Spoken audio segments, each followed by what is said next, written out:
பொன்னியின் செல்வன் மூன்றாம் பாகம் கொலைவாள்.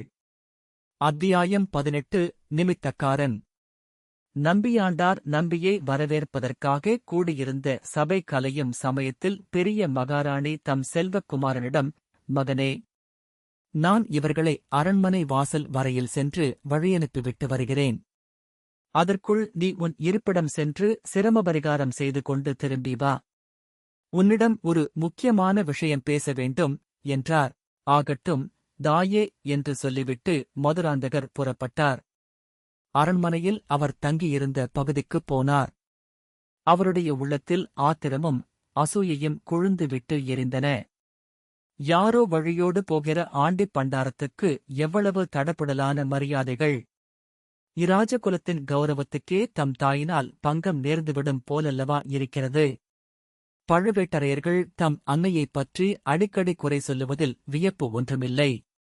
உடம்பில் சாம்பலை பூசிக்கொண்டு ருத்திராட்ச மாலைகளை அணிந்து கொண்டு யார் வந்தாலும் பெரிய மகாராணிக்குப் போதும். பதிகம் ஒன்றும் அவன் பாடிக்கொண்டு வந்துவிட வேண்டும், அல்லது கோயில், குளம், திருப்பணி என்று சொல்லிக் கொண்டு வந்துவிட வேண்டும். இப்படிப்பட்டவர்களுக்கு அள்ளிக் கொடுத்து இராஜாங்க பொக்கிஷத்தையே இவர் சூனியமாக்கி விடுவார் போலிருக்கிறது. போதாதற்கு இளவரசி குந்தவை ஒருத்தி எப்போதும் அருகில் இருக்கிறாள். கோவில் திருப்பணி செய்து மிச்சம் ஏதேனும் இருந்தால் அதை மருத்துவச்சாலை ஏற்படுத்துவதற்காக செலவிட்டு விடுகிறாள். இப்படியெல்லாம் இவர்கள் செய்வதற்கு இடம் கொடுத்து வந்தால் நாளை நம்முடைய மனோரதம் எப்படி நிறைவேறும்? சோழ சிங்காதனத்தில் ஏறி நாலா திசைகளிலும் சோழ சைன்யங்களை அனுப்பி இந்த நில உலகம் முழுவதையும் வென்று ஒரு குடை நிழலில் ஆளுவது எவ்விதம் நடைபெறும்? மறுபடியும் பெரிய மகாராணிக்கு மகனிடம் ஏதோ அந்தரங்கம் பேச வேண்டுமாம். என்ன அந்தரங்கத்தைச் சொல்லப் போகிறாரோ தெரியவில்லை. அஷ்டாங்க யோகம், யம நியம நிதித்தியாசனம் ஆகியவற்றைக் குறித்து ஒருவேளை பேச ஆரம்பித்து விடுவார். கண்களின் பார்வையை மூக்கு நுனியில் செலுத்திக் குண்டலினியை மேல் நோக்கிக் கொண்டு வருவதனால் 64 கலைகளையும் கல்லாமல் கற்கும் முறையைப் பற்றி ஒருவேளை உபதேசிக்க ஆரம்பித்து விடுவார். அல்லது நடராஜருடைய ஆனந்த கூத்தின் உட்பொருளைக் குறித்தும் அவருடைய சடா மகுடம் எதைக் குறிக்கிறது, அவர் அணிந்திருக்கும் பிறை எதைக் குறிக்கிறது என்பவை குறித்தும் சொல்ல ஆரம்பித்து விடுவார். இப்படியெல்லாம் சொல்லித்தான் நம்மை உலகம் அரைப்பைத்தியம் என்று பரிகசிக்கும்படியான நிலைக்குக் கொண்டு வந்துவிட்டார். அம்மாதிரி பேச்சுகளுக்கு இனிமேல் இடம் கொடுக்கக்கூடாது. அவர் பேசித்தான் தீருவேன் என்றாலும் நாம் காதிலே வாங்கிக் கொள்ளக்கூடாது. இருக்கட்டும். அன்னை மீண்டும் கூப்பிட்டு அனுப்புவதற்குள் அந்த நிமித்தக்காரனிடம் பேசியாக வேண்டும். யாருமே அறிந்திருக்க முடியாத 2 மர்மமான செய்திகளை அவன் எப்படி அறிந்து கொண்டான்? அதை நினைத்துப் பார்த்தால் ஒரே வியப்பாக அல்லவா இருக்கிறது. அதிசயமான சக்தி அவனிடம் ஏதோ இருக்க வேண்டும்.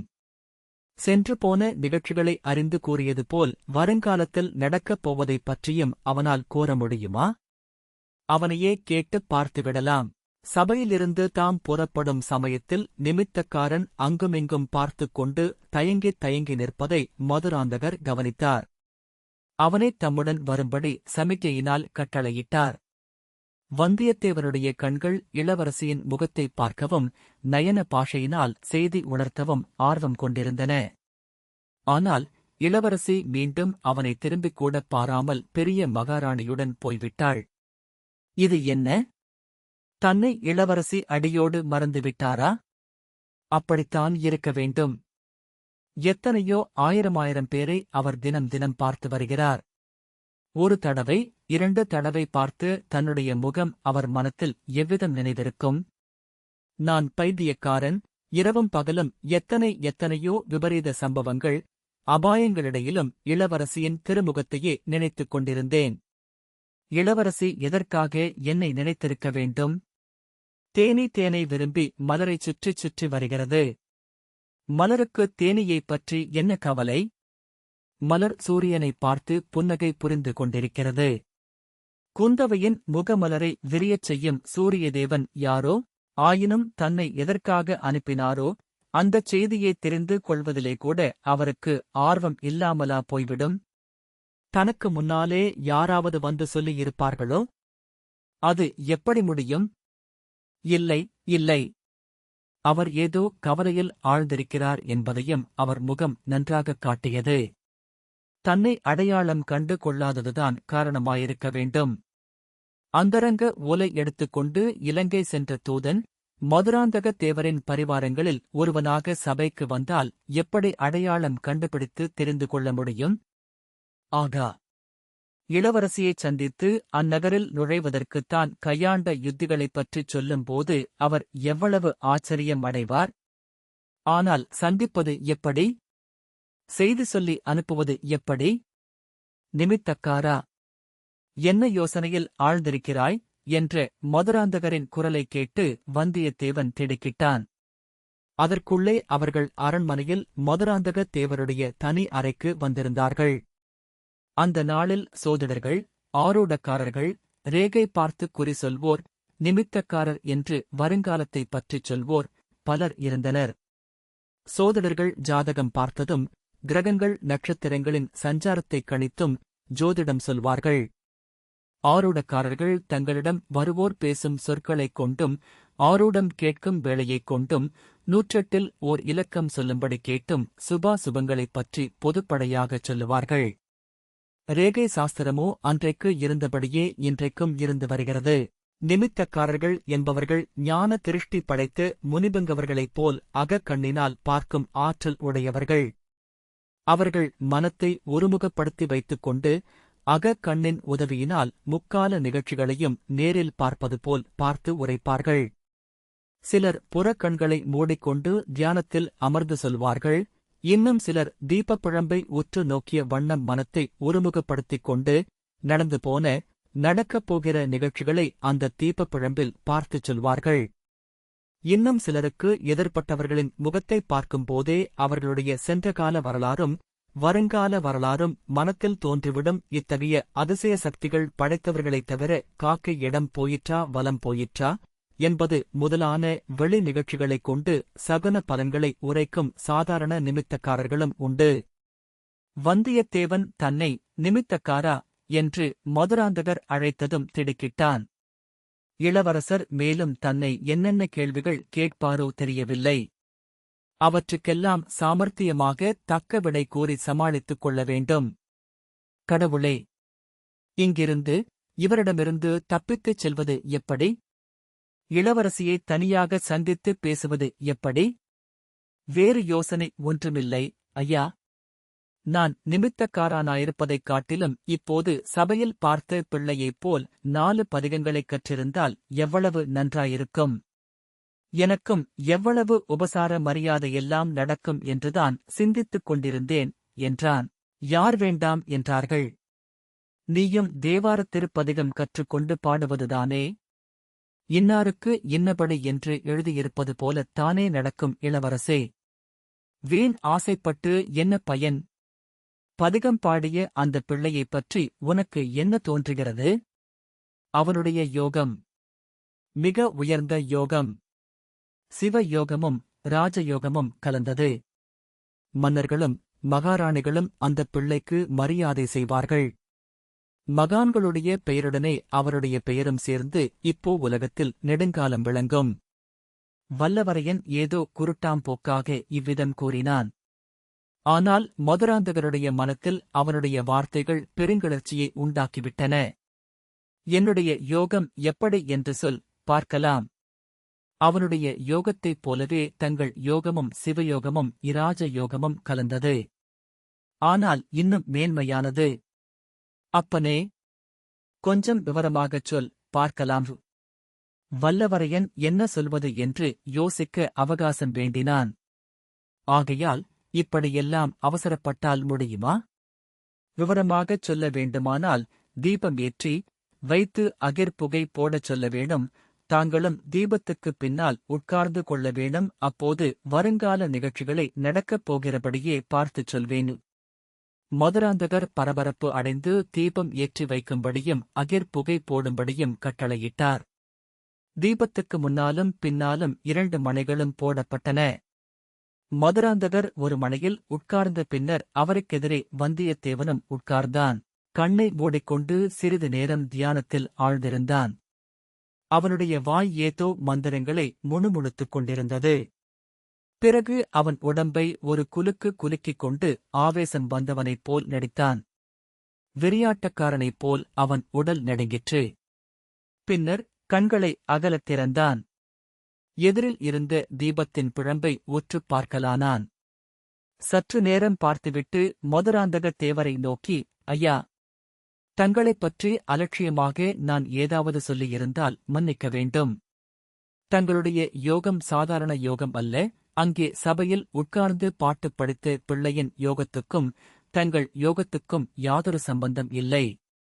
அந்த பிள்ளையின் யோகம் அரசர்களின் ஆதரவினால் ஏற்படும் ராஜயோகம்.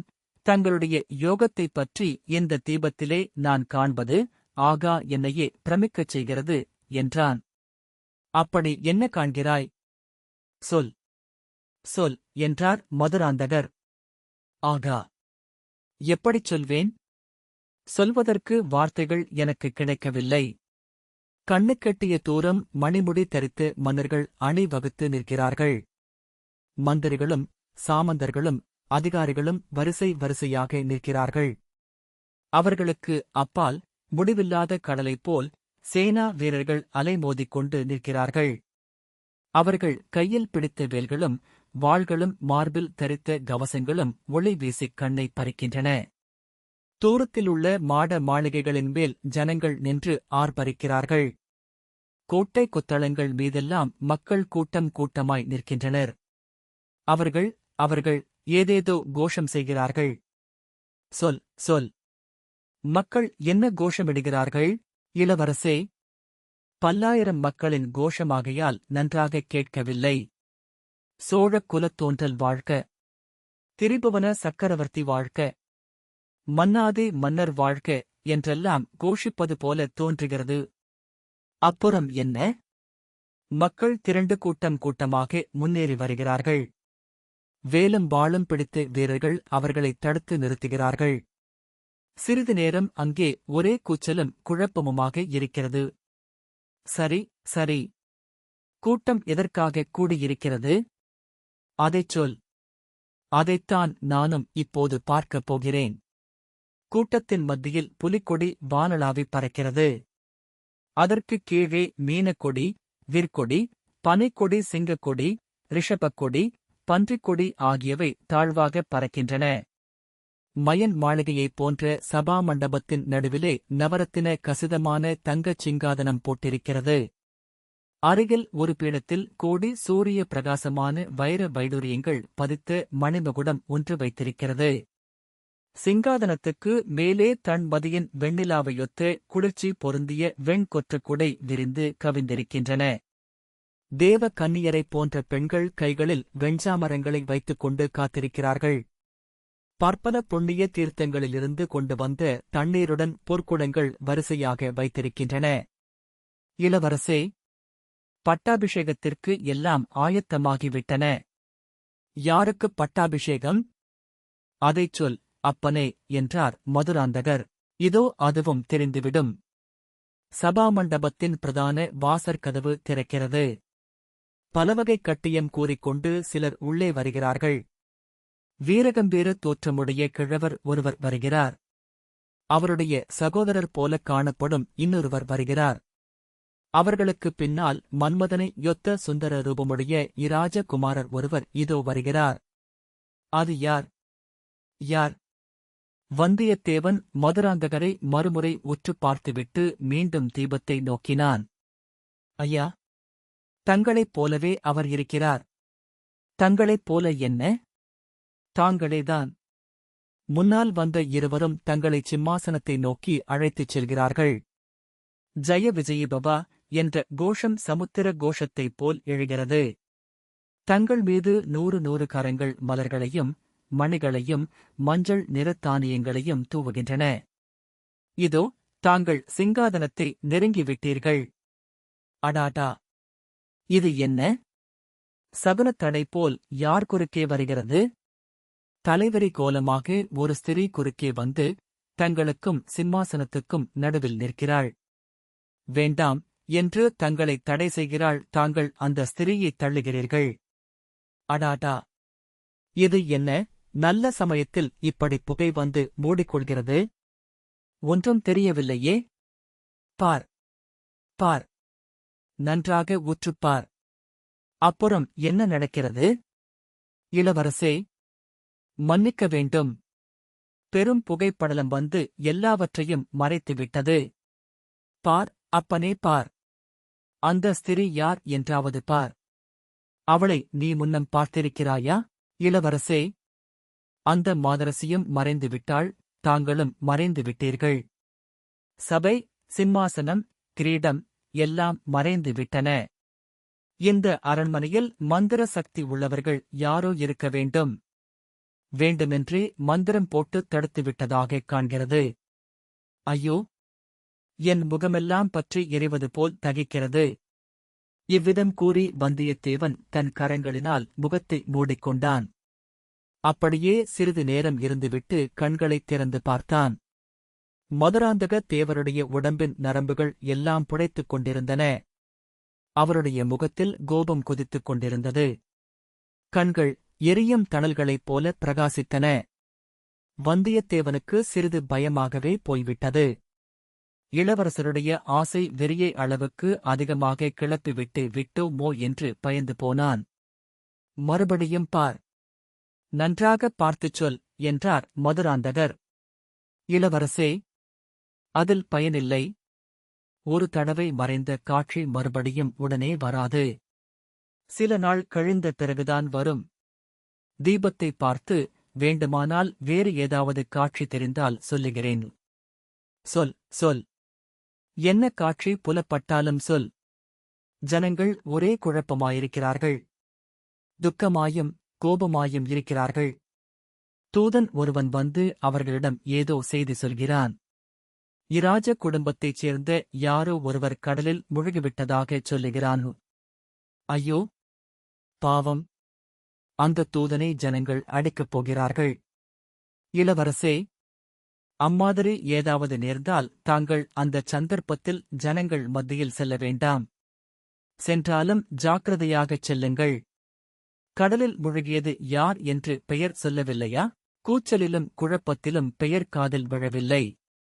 அந்தக் காட்சி மறைந்துவிட்டது. இப்போது கழுத்தில் மண்டை ஓடு மாலைகளை அணிந்து ஒரு பயங்கரமான கூட்டம் என் கண்முன் தெரிகிறது. காபாலிகர்கள், காலாமுகர்கள் போல் தோன்றுகிறார்கள். அவர்களில் ஒருவன் கையில் ஒரு பயங்கரமான அரிவாளை வைத்துக் கொண்டிருக்கிறான். அவனுக்கு எதிரில் பலி பீடம் ஒன்று இருக்கிறது. இளவரசே, இங்கேயும் இராஜகுமாரர் ஒருவர் வருகிறார். காலாமுகர்கள் அவரைச் சூழ்ந்து கொண்டு கும்மாளம் அடிக்கிறார்கள். ஐயோ, தப்பித் தவறிக்கூடத் தாங்கள் அப்படிப்பட்ட கூட்டத்தின் மத்தியில் போக வேண்டாம். இதைக் கேட்டதும் மதுராந்தகருடைய முகத்தில் வியர்வை துளித்தது. அவர் உடம்பு நடுங்கியது. வந்தியத்தேவன் அதைக் கவனித்துக் கொண்டான்.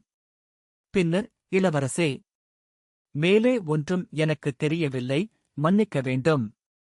என் தலை சுற்றுகிறது, கண் இருளுகிறது. யாரோ மந்திரம் போட்டு தடை செய்கிறார்கள்.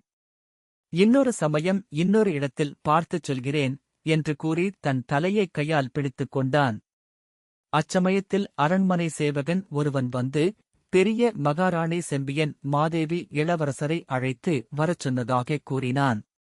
மதுராந்தகர் தம் உள்ளத்தில் பொங்கிய ஆத்திரத்தையெல்லாம் அன்னையின் மீது கொட்டிவிடுவது என்று தீர்மானித்துக் கொண்டு புறப்பட்டார். ஐயா, தலைவலி பொறுக்க முடியவில்லை. அரண்மனைக்கு வெளியே சென்று இந்த நகரைக் கொஞ்சம் சுற்றிப் பார்த்துவிட்டு வருகிறேன் என்று வந்தியத்தேவன் அவரிடம் கூறி அனுமதி பெற்றுக் கொண்டான். பழையாறை மருத்துவர் மகன் பினாகபாணி பண்டிதனுக்கு வாழ்க்கையில் ஒரு புதிய ரசம் ஏற்பட்டிருந்தது. சில நாளைக்கு முன்பு வரையில் அவன் தந்தையிடம் மருந்து சாஸ்திரம் கற்றுக்கொள்வதுடன் திருப்தியடைந்தான். கோடிக்கரை பிரயாணத்தின் போது வந்தியத்தேவன் வெளி உலகத்தைப் பற்றி பல விஷயங்களை அவனுக்குக் கூறினான். அத்துடன் மட்டும் அவன் நிறுத்தவில்லை. புதிதாக காதல் வலையில் விழுந்தவர்களுக்கு அதைப் பற்றி யாரிடமாவது பேசத் தோன்றுவது இயல்பு.